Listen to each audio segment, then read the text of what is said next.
नमस्कार किसान भाइयों, मैं आप लोगों को बताने जा रहा हूँ धान की फसल में होने वाले सूखा बाल के बारे में आपको बता रहा हूँ।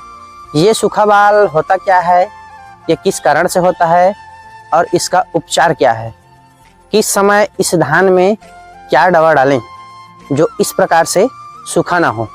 चलिए मैं आपको सूखा बाल को एक बार दिखा कर आपको बताता हूँ।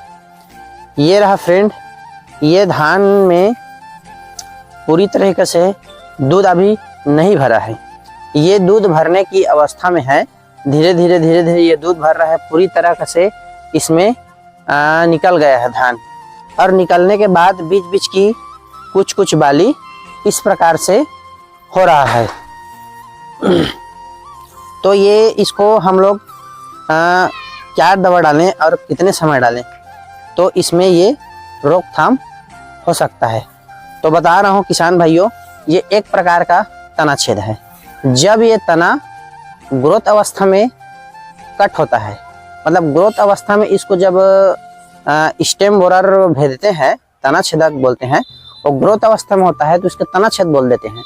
और ये जब क्या बोलते हैं परिपक्व अवस्था में अगर ये हो तो उस स्थिति में इसको हम सूखा बाल बोलते हैं।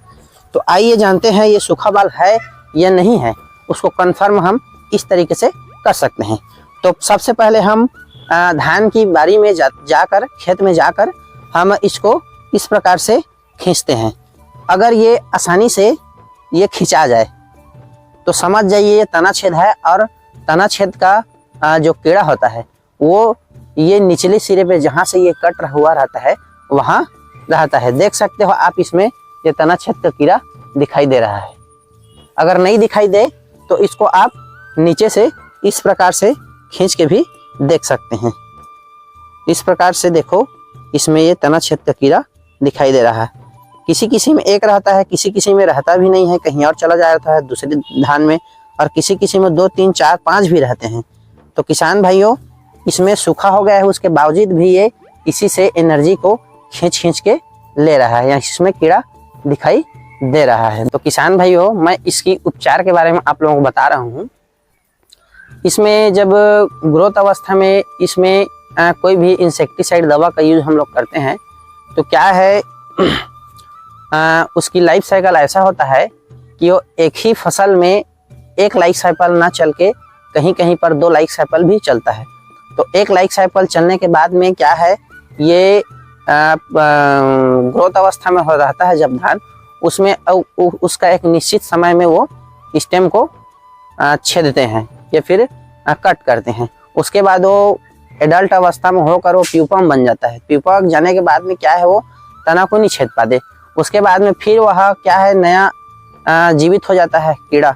जीवित होने के बाद में ठीक ये फूल धान को फूलने के निकलने तक वह फिर अपना काम करता है। लेकिन इस स्थिति में किसान भाई 2 से 3 बार दवा डाल के उसको कम कर लेते हैं।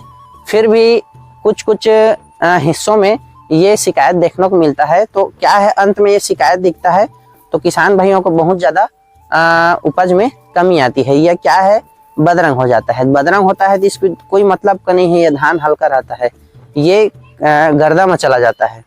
तो किसान भाइयों, इसके उपचार के बारे में मैं बता रहा हूँ। जब धान 1 से 2 बाली निकलने की अवस्था में रहे तो लेमडा और क्लोरएंट्रानिपोर का स्प्रे आपको करना है। और स्टार्टिंग में आप लोग एक ही बार फटेरा का यूज करते हैं। आप चाहो तो इसको एकदम ना दिखे करके चाहोगे तो स्टार्टिंग में जिस समय 1-2 बाली निकलता रहता है उस समय आप फटेरा का यूज और कर सकते हो।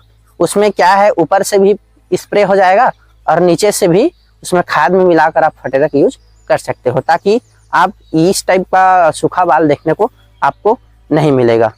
तो आशा करता हूँ किसान भाई, इस वीडियो के माध्यम से आप जान गए होंगे कि तना छेद और सूखा बाल क्या है, इसके उपचार कैसे करें और इसको कैसे जानें। धन्यवाद। जय जवान जय किसान।